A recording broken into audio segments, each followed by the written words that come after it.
Hello, नमस्कार, आदाब, सत श्री अकाल। मैं हूं गगन गर्ग, आपका अपना physics mentor. CUET physics crash course के अंदर बेसिकली सीयूईटी का जो क्रैश कोर्स अपना चल रहा है, होने वाला है स्टार्ट। इसके अंदर मैं आपकी फिजिक्स की जर्नी को आसान बनाने में थोड़ा सा आपको हेल्प करूंगा। तो बेसिकली आज की वीडियो का एजेंडा अपना ये है कि फिजिक्स को हम कैसे बेटर बनाएं। बहुत सारे बच्चे हैं, सबका अलग अलग डिफरेंट लेवल है। किसी का लेवल बहुत डाउन है, किसी का लेवल एक ठीक ठाक लेवल तक पहुंच चुका है, और कोई एक बेसिकली सिर्फ रिवीजन के लिए इस बैच के अंदर आया होगा कि मुझे तो सर रिवाइज करना है, मेरा सिलेबस कंप्लीट हो चुका है। सभी बच्चों के लिए बेसिकली ये बैच है, सभी बच्चों को हम केटर करेंगे। और ऑब्वियसली बात है यार, हम केटर करेंगे बेसिकली एक ऐसे बच्चे को जिसने अभी तक कुछ भी नहीं पढ़ा है और बहुत ही कम पढ़ा है।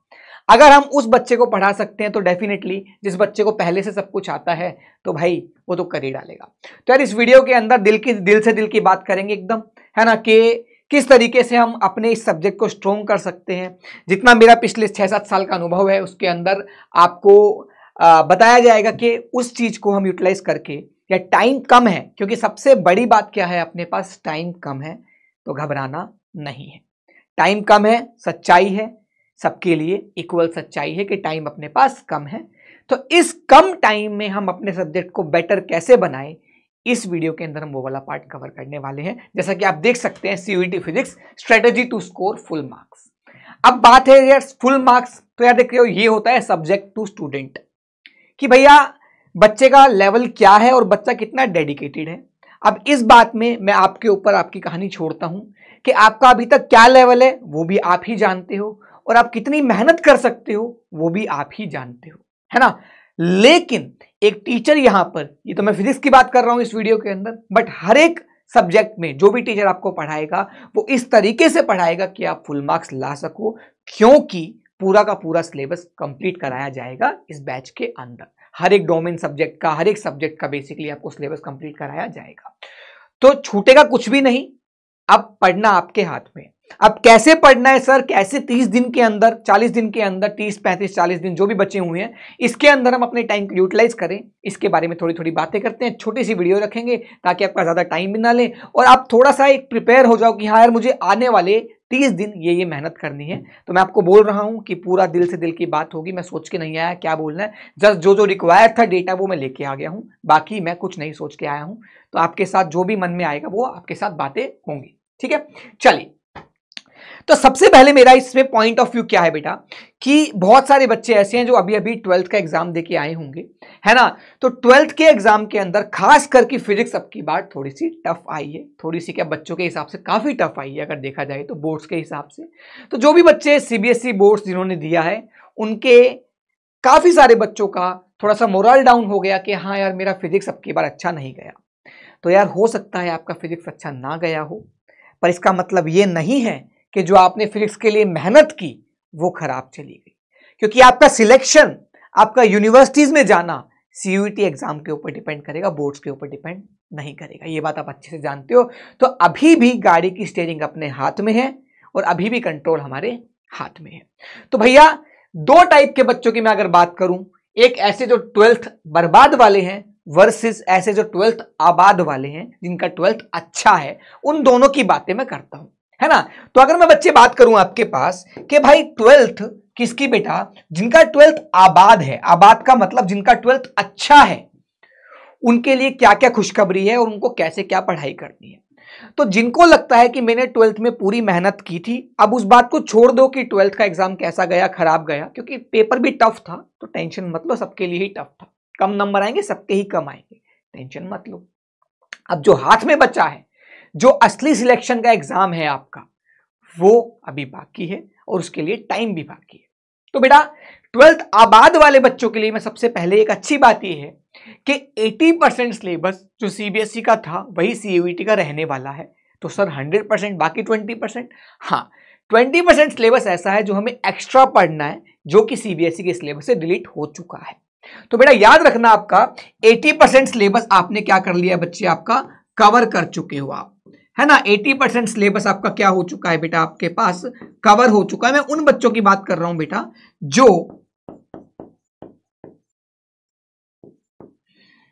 जो उन बच्चों की बात हो रही है बेटा जिनका 12th अच्छा है, जिन्होंने 12th में अच्छे खासे तरीके से पढ़ाई की है। ठीक है बच्चे। उसके बाद बेटा बात आती है कि 12th के बच्चों को क्या क्या करना है, चाहे वो आबाद वाली कैटेगरी में हो चाहे वो बर्बाद वाली कैटेगरी में, दोनों के लिए मैं आपको पहले बता देता हूं। थोड़ा सा आगे जाना चाहूंगा, इस पे वापस आ जाएंगे। मैंने यहां पर आपको सिलेबस लिखा है, मैं कोशिश करूंगा डिस्क्रिप्शन में भी डलवा दूं, अदरवाइज आप इंटरनेट से गूगल पर जाकर सिंपल लिख सकते हो CUET 2024 फिजिक्स सिलेबस। आपको ऑफिशियल वेबसाइट का लिंक आ जाएगा, वहां से आप डाउनलोड कर सकते हो। वहां पर आपको कुछ इस तरीके से दिखने वाला पूरा का पूरा एक PDF मिलेगी जिसके अंदर आपको सिलेबस मिलेगा। अब आपको करना क्या है बेटा, अच्छा स्कोर करने के लिए, इवन फुल स्कोर करने के लिए, मैं ये नहीं बोलूंगा कि हर एक बच्चे का यहां से पढ़ने वाले का फुल स्कोर आ जाएगा, बट हाँ आ सकता है, ये भी सच्चाई है, आ सकता है। तो देखिएगा बेटा, आपके पास फुल स्कोर करने का सबसे पहला क्राइटेरिया जो है वो है क्या, कि आपका सिलेबस कंप्लीट होना चाहिए। आपका सिलेबस कंप्लीट होना चाहिए।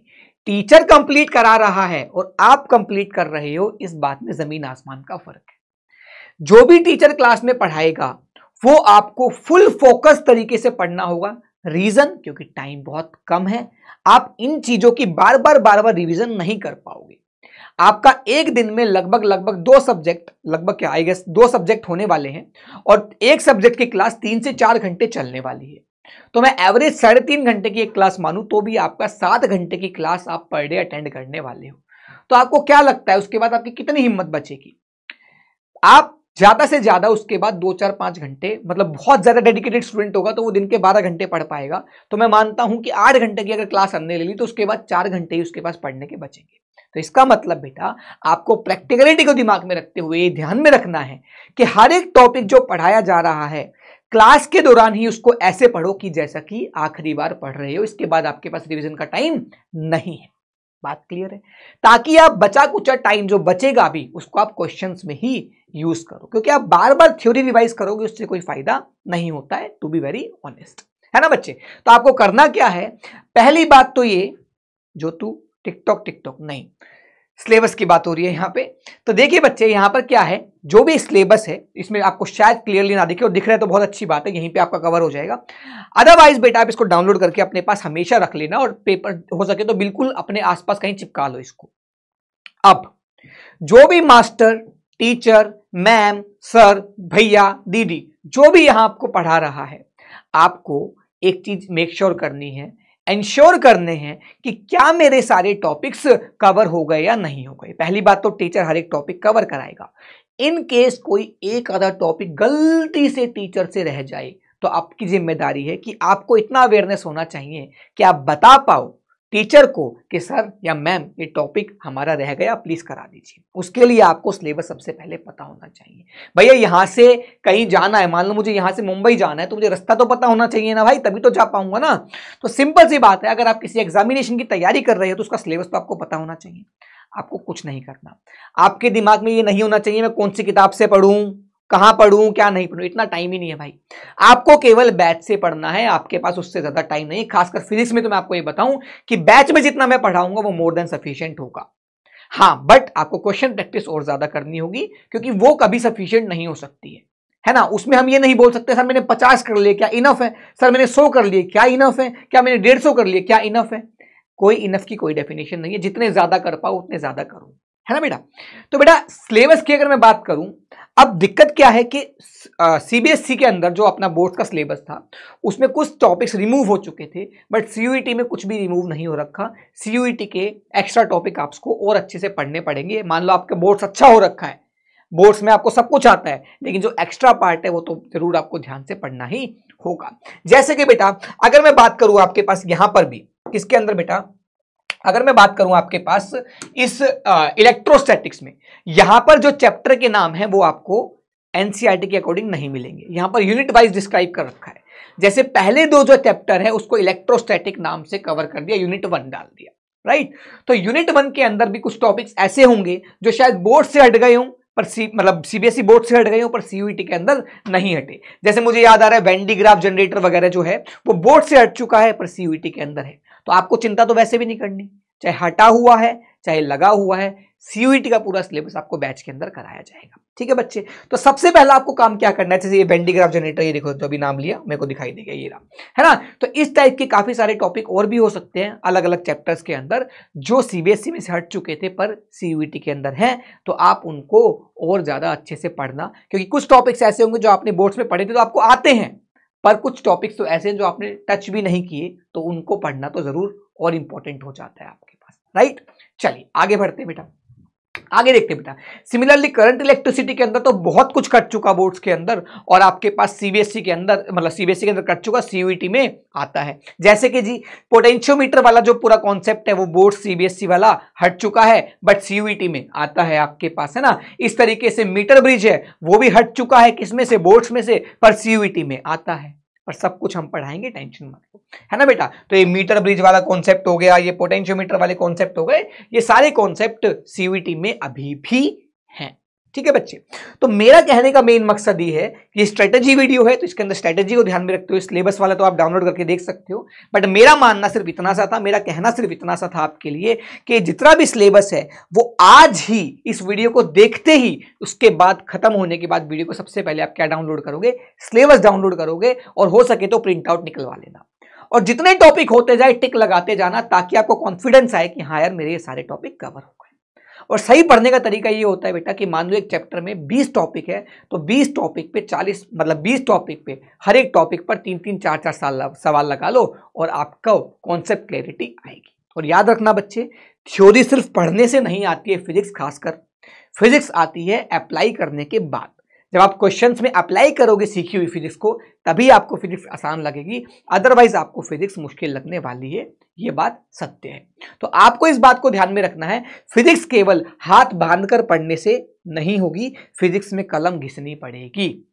फिजिक्स एक ऐसा सब्जेक्ट है जो शायद, सच्चाई बताऊं तो, सबसे ज्यादा मेहनत मांगेगा बाकी सारे सब्जेक्ट के मुकाबले, है ना बच्चे। तो फिजिक्स में आपको ध्यान क्या रखना है, सबसे पहले सिलेबस डाउनलोड करना, और जैसे जैसे टीचर पढ़ाए वैसे वैसे आपको देखना है क्या टीचर ने सारे टॉपिक कवर करा दिए तो बहुत अच्छी बात है, और मैंने वो सारे टॉपिक कर लिए, क्या मुझे वो सारे टॉपिक आते हैं, बस काम हो गया आपका। और हर एक टॉपिक पे आपका जिम्मेदारी है कि आपको खुद से सवाल ढूंढ ढूंढ के लगाने हैं, है ना। और हम तो कराएंगे ही डेफिनेटली, डीपीपीस भी आपको मिलेंगी, हम भी कराएंगे, है ना।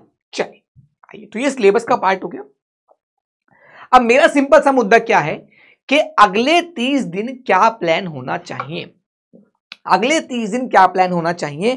तो पॉइंट नंबर 1, फोकस। सर ये बात तो सभी बताते हैं, मैं क्यों लिखा हुआ है मैंने फोकस यहां पर, तो एक बात बिल्कुल प्रैक्टिकली सोचिएगा कि आपके पास इस अगले 30 दिन में 6-6 दिन आपकी क्लास होने वाली है, और हर एक दिन 2-2 क्लास होने वाली है, और हर एक दिन में आपके 8-8 घंटे 7-7 घंटे तो क्लास में ही निकल जाएंगे।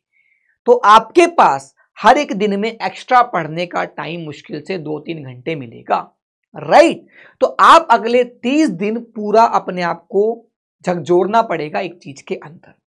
और फोकस क्यों लिखा है, क्योंकि नॉर्मल अगर मान लो अपने पास पूरा साल हो तो हम ये भी कर सकते हैं कि थोड़ा पढ़ लिया, उसके बाद रिवीजन कर ली, मल्टीपल टाइम रिवीजन कर ली।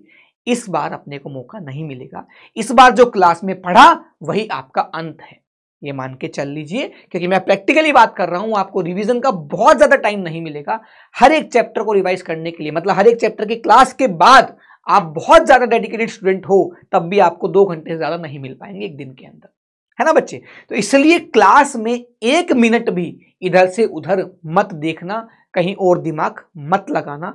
आप ये समझ के चलना कि जो टीचर ने अभी पढ़ाया है वो मेरे दिमाग में इतना बैठ जाना चाहिए कि मुझे दोबारा पढ़ने की जरूरत ना पड़े। इसलिए stay focused in this batch, right. अगली बात करते हैं क्वेश्चन प्रैक्टिस। अब क्वेश्चन प्रैक्टिस में बेटा क्या होगा आपके पास, क्वेश्चन प्रैक्टिस में कुल मिला के एक तो क्लास नोट्स जो हम कराएंगे वो क्वेश्चन आपको तुरंत हमारे साथ साथ करने होंगे, हम टाइम भी देंगे, है ना। मैं आपको टाइम भी दूंगा कि बेटा थोड़ा टाइम है, लो कर लो, क्वेश्चन को अटेम्प्ट करो। हम क्विज के फॉर्मेट में क्वेश्चन को करेंगे, यहाँ पर टाइम वाला पोल चला देंगे, है ना। वो कोशिश तो हम सब करेंगे ही।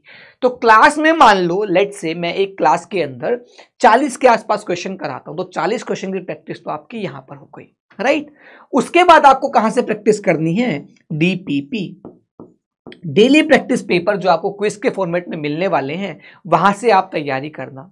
और उसके बाद अगर आपके पास टाइम हो तो जो भी आपके पास बुक है सीयूईटी के लिए आप वहां से क्वेश्चन कर सकते हो, but these two things are must, इसमें कोई कटौती नहीं करनी है बच्चे। ठीक है बच्चा, चलिए आगे देखते हैं बाबू।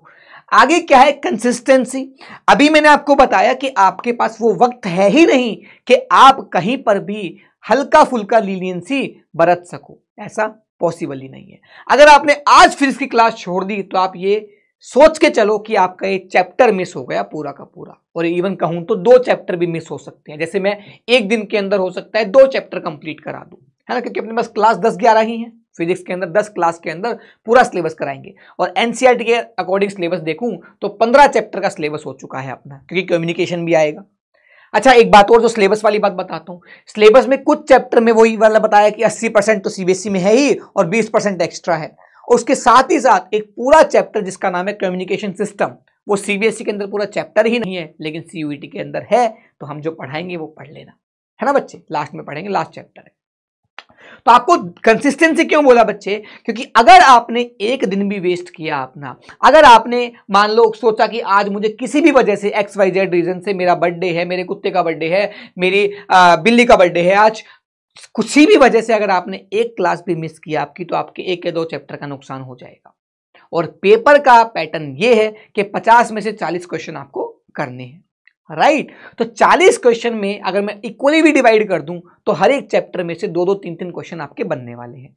तो इसका मतलब आप रेस में बहुत पीछे हो जाओगे अगर आपने एक सिंगल क्लास भी मिस की तो आज से कसम खा लो, प्रण ले लो कि एक भी क्लास आपको मिस नहीं करनी है। ये अपने आप से वादा कर लो, ठीक है बच्चे। चलिए आगे बढ़ते हैं। आगे क्या है बेटा, फॉर्मूला एंड नोट्स।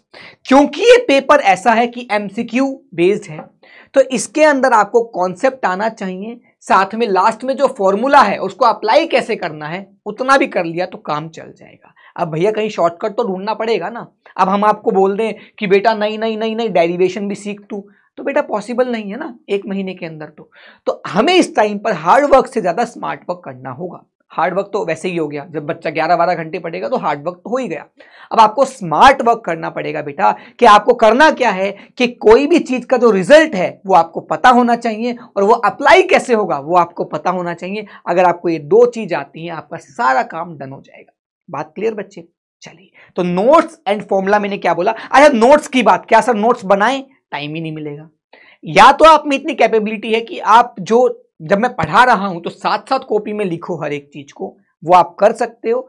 अगर आपका कंसंट्रेशन प्लस हैंड राइटिंग की जो स्पीड है उतनी है तो आप कर सकते हो। अदरवाइज आपको नोट्स मत बनाना, वो जो पीपीटी हम पढ़ाएंगे वही आपको मिल जाएगी, आप उससे दोबारा से देख सकते हो जब भी आपका मन करे, है ना। पर इसका मतलब ये नहीं है कि आप क्लास के दौरान पेन ना चलाओ। क्लास के दौरान क्वेश्चंस बहुत सारे होंगे, वो आपको खुद से ही करने हैं, हम तो सिर्फ उसको बाद में समझाएंगे, ठीक है बच्चे। नेक्स्ट मॉक टेस्ट की बात आती है, तो इस बैच के अंदर जितने टेस्ट आपके होंगे आपको हर एक टेस्ट देना है पॉइंट नंबर 1। उसके अलावा आपको सिंपली लिखना है क्या गूगल पर कि सीयूईटी आपका subject let's say physics mock test for 2024।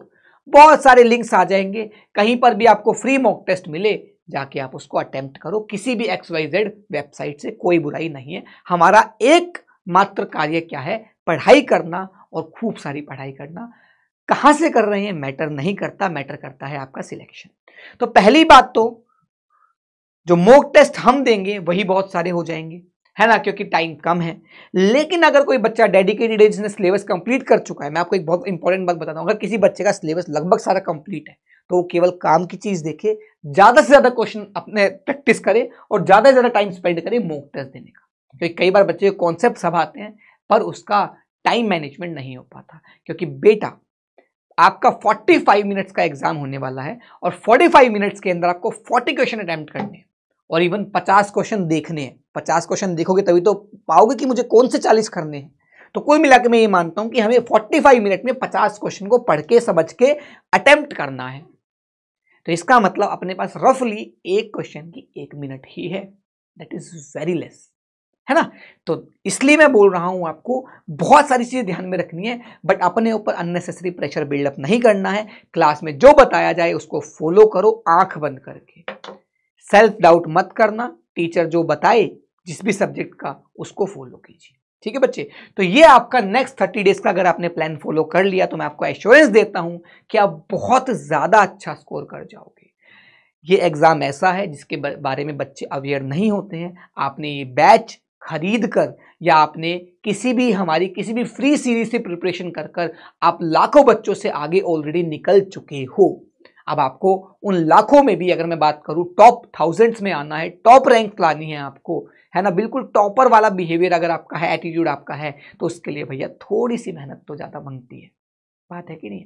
तो 30 डेज के लिए आपका ये प्लान रहना चाहिए। जो मैंने आपको बताया इस बात को आप अपने कॉपी में लिख लेना कि मुझे क्लास में 1 मिनट भी इधर से उधर दिमाग नहीं लगाना। पॉइंट नंबर 1, एक भी क्लास मुझे मिस नहीं करनी है। बहुत सारे क्वेश्चन प्रैक्टिस करने हैं, स्पेशली क्लास नोट्स के सारे क्वेश्चन प्लस डीपीपीस के सारे क्वेश्चन। उसके बाद टाइम मिले तो अगर तुमने कोई बुक परचेस कर रखी है सीयूईटी के लिए, वहां से आप क्वेश्चन करो, फ्री हो आप, जहां से आपको करने वहां से करो। उसके बाद कंसिस्टेंसी वाला बता दिया। चौथा, फॉर्मूलेज आपको एटलीस्ट सारे याद होने चाहिए। और मैं एक बात आपको बहुत अच्छे से बताता हूं, पिछले 7-8 साल, कम से कम 6.5 साल हो चुके हैं मुझे JEE mains plus JEE advance पढ़ाते हुए। जेई एडवांस एक ऐसा एग्जाम है जो दुनिया का वन ऑफ द टफेस्ट, दुनिया बोल रहा हूं मैं, वर्ल्ड के टफेस्ट एग्जाम्स में से आता है। और मैं आपको एक बात बताता हूं, मैंने जितना सीखा है इन चीजों से वो बताता हूं कि जब भी एग्जाम इजी हो तो पूरा सिलेबस पढ़ो, और जब एग्जाम बहुत टफ हो तो सिलेक्टिव स्टडी करो। कम पढ़ो पर ज्यादा डेप्थ में पढ़ो। अब सीयूईटी एग्जाम एक इजी एग्जाम की कैटेगरी में, बहुत ज्यादा टफ एग्जामिनेशन नहीं है, ऐसे भी नहीं हलवा है, बट अगर मैं बाकी एग्जाम से कंपेयर करूं तो इट्स अ इजी एग्जामिनेशन। तो इजी एग्जाम अगर होता है तो बेटा सिलेबस आपको सारा करना होता है, भले ही आप डेप्थ में मत पढ़ो क्योंकि डेप्थ में पूछेगा नहीं। तो आपको क्या ध्यान में रखना है कि आपको 100% सिलेबस कंप्लीट करना होगा। क्या आप कर पाओगे बच्चे, है ना। तो अपने आप से प्रॉमिस करो कि मैं नेक्स्ट 30 डेज में पूरा का पूरा 100% सिलेबस कंप्लीट करूंगा या करूंगी, और यकीन मानो तुम कर लोगे, यकीन मानो तुम कर लोगे, है ना बच्चे। चलिए, तो ये आपका कुछ पार्ट था, है ना। इसके बाद बिना ज्यादा ज्ञान ना देते हुए स्टार्ट नाउ, अभी की अभी स्टार्ट करो। जब ये वीडियो अपलोड हो जाए, इवन मैं तो कहूंगा इससे पहले भी आपने स्टार्ट कर ही रखा होगा, तो अभी स्टार्ट करो, इससे ज्यादा डिले मत करना, टाइम बहुत कम है। Be regular in your class, एक भी क्लास मिस नहीं करनी है। Solve DPPs on daily basis. DPPs आपको लेक्चर खत्म होने के तुरंत बाद या मैक्सिमम आप 15-20 मिनट का गैप ले लो, उसके बाद आपको डीपीपीज अटेम्प्ट कर लेनी है, या फिर एटलीस्ट सेम डे तो कर ही लेना। अगर आपने सोचा कि मैं अगले दिन करूंगा तो यकीन मानो नहीं हो पाएगी, है ना बच्चे। और उसके बाद डोंट स्किप एनीथिंग। इसका मतलब क्या है, 100% syllabus should be covered, 100% syllabus should be covered.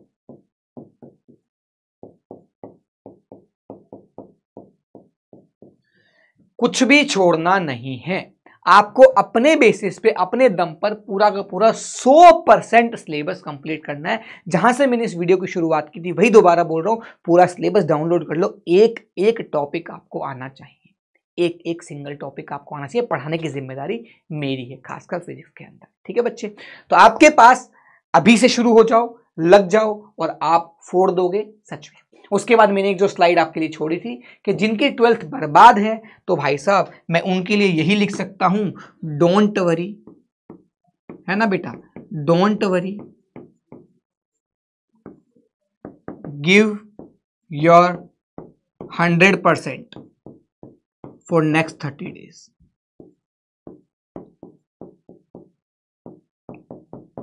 You will see the change।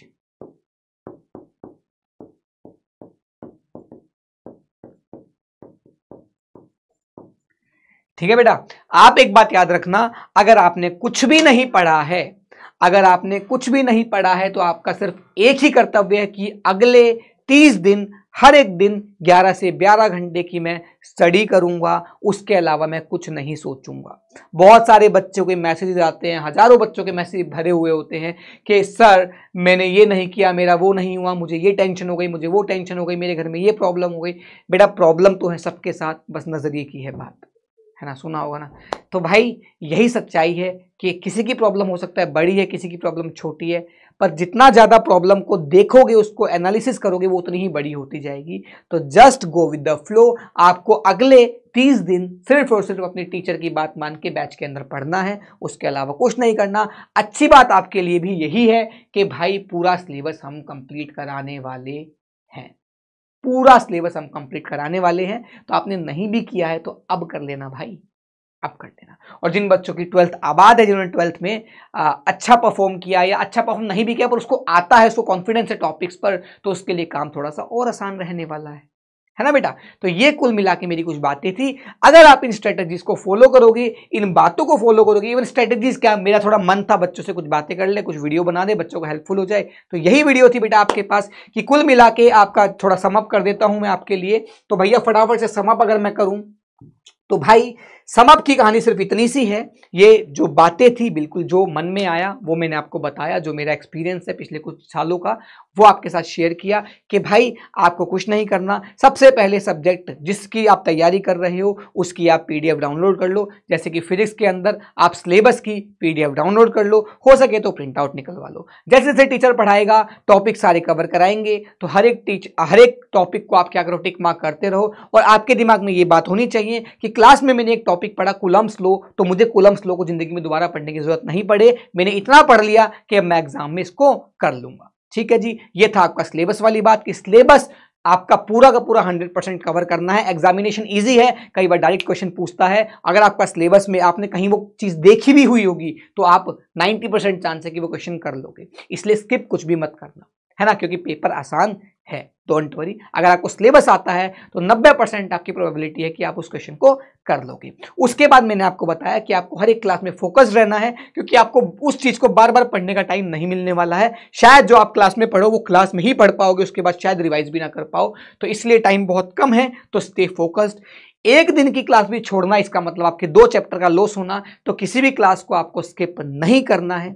उसके अलावा अगर मैं बात करूं आपके पास कि कुल मिला के क्वेश्चन प्रैक्टिस आपको डीपीपीज और क्लास नोट्स के क्वेश्चन तो कम से कम करने हैं। उसके बाद अगर आप ज्यादा टाइम निकाल पाओ, कर पाओ मैनेज, तो आप किसी भी बुक से सीयूईटी वाली जो प्रॉपर एग्जाम पैटर्न पे जो बुक है उस बुक से आप कोई भी सवाल उठा के रैंडमली अटेम्प्ट कर सकते हो, है ना, उस चैप्टर का जो आपने पढ़ लिया हो। उसके अलावा बेटा आपके पास क्या है, फॉर्मूलाज आपको एटलीस्ट सारे पता होने चाहिए, क्योंकि बेटा आपके पास कई बार क्वेश्चन डायरेक्ट फॉर्मूला बेस्ड आ जाता है, कई बार फॉर्मूला ही पूछ लेता है। तो आपके पास इसमें आपको बहुत आसानी होगी अगर आपको सारे फॉर्मूले याद होंगे, है ना। फॉर्मूला याद होना और अप्लाई करना, ये 2 चीज कर लेना, आपका फिजिक्स एग्जामिनेशन अच्छा हो जाएगा, टेंशन की कोई बात नहीं है। तो ये कुछ पॉइंटर्स थे जो अगर आप आने वाले 30 दिन में ध्यान रखोगे तो आप ही वो बच्चे होंगे जिनके साथ मैं या कोई और टीचर हमारा टीम का फेस टू फेस बात करके आपको यहाँ बुला के या शायद ऑनलाइन इंटरव्यू के साथ आपके साथ बातें करेगा और आप लोग हमें बताओगे कि हमारा 30 दिन के अंदर इतना चेंज हमारे अंदर आया। राइट, तो भाई ये थी सारी की सारी बातें जो मुझे आपके साथ डिस्कस करनी थी। ये सारे पॉइंटर्स अगर आप दिमाग में रखोगे तो you can score 100% marks in physics और any other subject right now right here. अगर आप अभी भी पढ़ना शुरू कर देते हो तो अभी भी आप में कैपेबिलिटीज है। एक इंसान की कैपेबिलिटीज, हर एक इंसान की कैपेबिलिटीज वो खुद जानता है, उससे बेहतर उसको कोई नहीं जानता। तो बी ऑनेस्ट विद योरसेल्फ, है ना, अपने साथ ईमानदार रहना। अगले 30 दिन डिसिप्लिन रहना। थोड़े से आपने पुराने टाइम पर जितने पाप कर लिए हो कोई बात नहीं, कल से एकदम भैया साधु संत बन जाओ, पढ़ाई में फोकस लगाओ, दिमाग लगाओ। और एक बात बता देता हूं, सिर्फ लास्ट बात कहना चाहूंगा, कंपटीशन कोई भी हो, चाहे वो जिसमें लाखों बच्चे एग्जाम देते हैं, अगर कोई ऐसे एग्जाम की आप तैयारी कर रहे हो ना बेटा, अगर आपने वो क्रैक कर लिया तो आप पूरी जिंदगी आंख ऊंची करके, सर ऊंचा करके चलोगे, क्योंकि आपको कॉन्फिडेंस आएगा कि यार मैंने देखो 13 लाख बच्चों, 15 लाख बच्चों में से मेरी रैंक 1000 आई थी, 500 आई थी। समझ रहे हो बात को? तो जब आप किसी भी कंपटीशन एग्जाम की, कॉम्पिटिटिव एग्जाम की तैयारी कर रहे होते हो ना बेटा, तो आपके पास सबसे बड़ा जो चीज आप हासिल करते हो वो है कॉन्फिडेंस। और जिस इंसान के अंदर कॉन्फिडेंस है वो इंसान कभी हार नहीं सकता, वो इंसान लाइफ में सक्सेसफुल हो जाएगा। तो ध्यान रखना बच्चे कि सीयूईटी एग्जामिनेशन तो एक छोटा सा एग्जाम है आपकी लाइफ का, पर फिलहाल यही एग्जाम आपकी जिंदगी का सबसे बड़ा पार्ट होना चाहिए कि मुझे अगले 1 महीने में दुनिया को नहीं अपने आप को प्रूव करना है इस एग्जामिनेशन के थ्रू। और इस एग्जामिनेशन में मैं करके दिखाऊंगा और मैं करूंगा। बात क्लियर है? तो यार चलते हैं, मिलते हैं जल्दी से बैचेस के अंदर। बाय बाय, टेक केयर, अलविदा, लव यू ऑल, बाय।